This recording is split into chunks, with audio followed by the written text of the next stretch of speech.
Jeffrey Epstein सिर्फ एक इंसान नहीं था, वो चलता फिरता राज था। एप्स्टीन की फाइलों में अमेरिकी राष्ट्रपति डोनाल्ड ट्रंप, पूर्व राष्ट्रपति बिल क्लिंटन, माइकल जैक्सन और अरबपति बिल गेट्स जैसे बड़े बड़े लोगों के फोटो पाए गए हैं। ये हाई प्रोफाइल लोगों की लिस्ट और भी लंबी है, इसके बारे में आगे बात करेंगे। न्यूयॉर्क जैसे ताकतवर शहर में रहने वाला एक ऐसा फाइनेंसर जिसके पास ना कोई कंपनी थी, ना उसकी कंपनी का कोई रिकॉर्ड था, फिर भी उसके दरवाजे पर दुनिया के सबसे अमीर और ताकतवर लोग लाइन में खड़े रहते थे। एक छोटा सा टीचर कुछ ही सालों में अरबों की दुनिया का मालिक बन गया, लेकिन सवाल ये है उसके पास इतना पैसा आया कहां से। फिर एक दिन ताकतवर लोगों का साथ होते हुए भी जेफरी एप्स्टीन जेल पहुंच गया और उसके कुछ ही दिन बाद जेल के अंदर उसकी मौत हो गई। कहा गया ये आत्महत्या है, लेकिन जिस जेल में सीसीटीवी गार्ड और हाई सिक्योरिटी थी, वहां ये कैसे पॉसिबल था? क्या ये सच में आत्महत्या थी या किसी बड़े राज को दबाने की साजिश? इस वीडियो में इस केस की एक एक परत खुलेगी। बने रहिए वीडियो के आखिर तक। मेरा नाम दया है और आप देख रहे हैं केस विद दया। अगर आपने चैनल को अभी तक सब्सक्राइब नहीं किया हो तो आगे बढ़ने से पहले सब्सक्राइब जरूर कर लीजिए।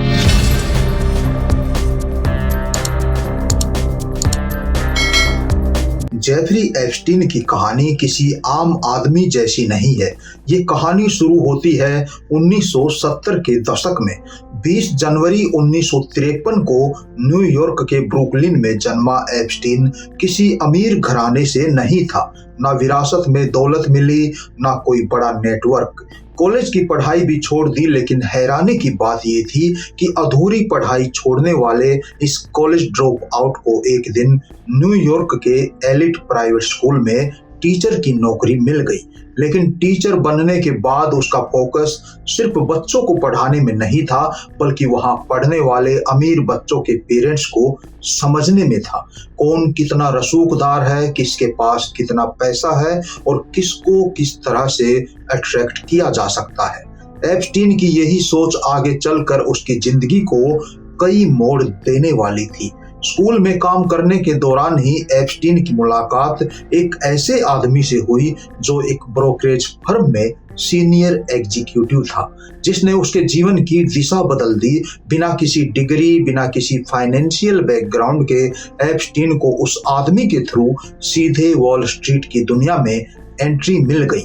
लोग हैरान थे कि एक टीचर अचानक शेयर मार्केट और हाई लेवल इन्वेस्टमेंट की बातें कैसे समझाने लगा।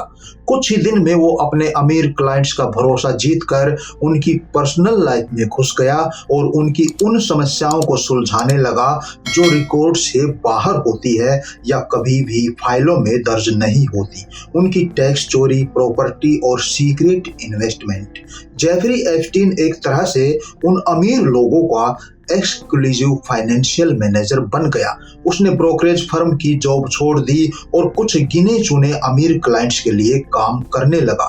एप्स्टीन उन अमीर लोगों के लिए उनकी समस्याएं सुलझाने वाला इंसान बन चुका था। इस दौरान ये सवाल भी उठने शुरू हो गए, जिस आदमी के पास ना कोई लाइसेंस है, ना कोई कंपनी, ना उसकी कोई वेबसाइट है, ना ऑफिस, ना कोई पब्लिक रिकॉर्ड, फिर भी वो कैसे कुछ गिने चुने अरबपतियों के पैसे संभाल रहा है। यही वो दौर था जब एप्स्टीन के अकाउंट में करोड़ों नहीं अरबों डॉलर का लेन देन होने लगा और उसके लिए बड़े बड़े बंगले, अमीर और ताकतवर लोगों से सीक्रेट मीटिंग आम बात हो गई। अब उसके पास अपने खुद के प्राइवेट जेट और प्राइवेट आइलैंड भी थे, लेकिन जितनी तेजी से उसका रुतबा बढ़ता जा रहा था, उसकी लाइफ एक गहरा रहस्य बनती जा रही थी। इस टाइम तक एप्स्टीन का नाम सिर्फ पैसों तक सीमित नहीं रहा, वो इन अमीर लोगों की सोशल लाइफ में भी घुसपैठ कर चुका था। ये लोग सिर्फ अमीर ही नहीं थे, बल्कि ताकतवर भी थे। समाज में इनका रुतबा था। कोई राजनीति से जुड़ा था, कोई बिजनेसमैन था, कोई रॉयल फैमिली से था। ये लोग वे थे जिनका नाम और दबदबा इनके खुद के देश में ही नहीं, बल्कि पूरी दुनिया में फैला हुआ था। आम आदमी का इनके साथ एक फोटो खिंचवाना भी बहुत बड़ी बात थी, लेकिन एप्स्टीन इनके लिए एक सोशल गेटवे बन चुका था। उसके न्यूयॉर्क, फ्लोरिडा और प्राइवेट आइलैंड वाले ठिकानों पर ऐसे लोगों का आना और पार्टी करना आम बात हो गई थी। बाहर से ये सब हाई प्रोफाइल पार्टियां लगती थी, लेकिन अंदर क्या होता था ये बहुत कम लोग जानते थे, और जो जानते थे वो कभी खुलकर बोल नहीं पाए। साल 2005 में इस कहानी ने एक खतरनाक मोड़ ले लिया, जब फ्लोरिडा की रहने वाली एक नाबालिग लड़की पुलिस के पास पहुंची और उसने आरोप लगाया कि जेफरी एप्स्टीन पैसे का लालच देकर मसाज के बहाने लड़कियों को अपने घर बुलाता है, जबरदस्ती उनसे गलत काम करवाता है और फिर चुप रहने के लिए धमकी देकर पैसे थमा देता है। इन्वेस्टिगेशन आगे बढ़ी तो पता चला कि ये सिर्फ एक लड़की की कहानी नहीं है। ऐसी बहुत पीड़िताएं थी जिनकी उम्र 14 से 17 साल के बीच थी। इन्वेस्टिगेशन में ये भी पता चला कि एप्स्टीन के पास समुद्र के बीच अपना खुद का एक आइलैंड था जिसे लोलिता आइलैंड कहा जाता था। ये व्लादिमीर नाबोकोव के फेमस नॉवेल लोलिता के नाम पर रखा गया था। पीड़िताओं ने बताया कि वहां पर लड़कियों को प्राइवेट जेट से ले जाया जाता था और फिर वहां पार्टी के नाम पर जो रसूखदार मेहमान आए होते थे उनके सामने परोस दिया जाता था। इतने गंभीर आरोपों के बावजूद एप्स्टीन सालों तक खुलेआम घूमता रहा। पीड़िताएं कोर्ट के चक्कर काटती रही, लेकिन उनकी आवाज ताकतवर लोगों की ताकत के नीचे दबती चली गई। फिर आया साल 2008 और यहीं से इस केस ने हमेशा के लिए डाउट पैदा कर दिया। इतने गंभीर आरोपों के बावजूद एप्स्टीन को सिर्फ 13 महीने की सजा दी गई, वो भी ऐसी कि दिन में एप्स्टीन जेल से बाहर जाकर अपना काम कर सकता था। पीड़िताओं को पता तक नहीं चला कब इस केस को निपटा दिया गया। यही वो टाइम था जब पहली बार खुलकर कहा गया कि एप्स्टीन अकेला नहीं है, उसके पीछे कोई बहुत बड़ा सिस्टम खड़ा है। जेफरी एप्स्टीन फिर से वही जिंदगी जीने लगा, प्राइवेट जेट, लग्जरी घर और वही हाई प्रोफाइल मेल जोल। साल 2017 आते आते एप्स्टीन पर फिर से आरोप लगने शुरू हुए और उसके खिलाफ मी टू मूवमेंट शुरू हो गई। माहौल बदल चुका था। सोशल मीडिया, नए पत्रकार और पीड़ितों की आवाज सभी मिलकर सिस्टम पर सवाल उठाने लगे। 2019 में अचानक इस केस ने फिर से करवट ली और 6 जुलाई 2019 को जेफरी एप्स्टीन को दोबारा अरेस्ट कर लिया गया। इस बार आरोप सिर्फ शोषण का नहीं था, बल्कि नाबालिग लड़कियों के शोषण के लिए एक पूरा नेटवर्क चलाने का था। आरोप गंभीर थे, सबूत पहले से ज्यादा मजबूत थे और भी कई पीड़िताएं सामने आ चुकी थी। लोगों की जुबान पर चर्चा थी कि अगर एप्स्टीन की जुबान खुली तो अब की बार आसमान में बैठे कई ताकतवर लोग जमीन पर गिरेंगे। गिरफ्तारी के बाद जेफरी एप्स्टीन को न्यूयॉर्क की मेट्रोपॉलिटन करेक्शनल सेंटर जेल में रखा गया, एक ऐसी जेल जहां हाई प्रोफाइल कैदियों पर सख्त निगरानी रखी जाती है। लेकिन 10 अगस्त 2019 की सुबह जेल के अंदर से एक ऐसी खबर आई जिसने पूरी दुनिया को हिला दिया। जेफरी एप्स्टीन अपनी सेल में ही मर चुका था। ऑफिशियल स्टेटमेंट दी गई कि उसने आत्महत्या कर ली, लेकिन उसी टाइम बहुत सारे सवाल खड़े हो गए। जिस रात उसकी मौत हुई, राउंड ड्यूटी वाले गार्ड ने टाइम पर राउंड नहीं लगाया। जिस गार्ड की ड्यूटी सेल के बाहर थी वो सो रहा था। सीसीटीवी कैमरे काम नहीं कर रहे थे और जो कैदी एप्स्टीन के साथ रखा गया था वो उसकी सेल में था ही नहीं। एक हाई सिक्योरिटी जेल और इतनी बड़ी लापरवाही, यहीं से शक पक्का होने लगा कि ये सिर्फ एक मौत नहीं थी, बल्कि एक बड़े रहस्य पर पर्दा डाला गया था। पोस्टमार्टम की रिपोर्ट आई तो ये शक और ज्यादा गहरा हो गया।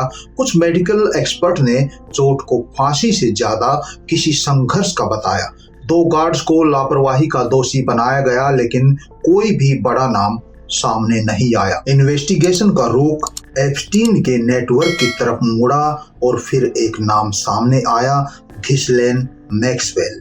मैक्सवेल उसकी सहयोगी थी जो नाबालिग लड़कियों को सेलेक्ट करती, बहला फुसला कर इस जाल में फंसाती। 2020 में उसकी गिरफ्तारी हुई और 2021 में कोर्ट ने उसे सजा सुनाई। ये तो साबित हो गया कि अपराध हुआ था, लेकिन जिन ताकतवर लोगों के लिए ये पूरा सिस्टम खड़ा किया गया था, उनके नाम फाइलों में बंद रह गए। एप्स्टीन मर चुका था, लेकिन उसका केस अभी जिंदा था। जेफरी एप्स्टीन की मौत के बाद लोग सोच रहे थे कि ये कहानी खत्म हो गई, लेकिन इस कहानी का क्लाइमेक्स अभी बाकी है। जनवरी 2024 में कोर्ट के आदेश पर एप्स्टीन से जुड़ी कुछ फाइलें खोली गई, जिनमें हाई प्रोफाइल नाम और तस्वीरें थी, लेकिन कहानी अब भी अधूरी लग रही थी, जैसे किसी किताब के सिर्फ कुछ पन्ने ही खोले गए हों।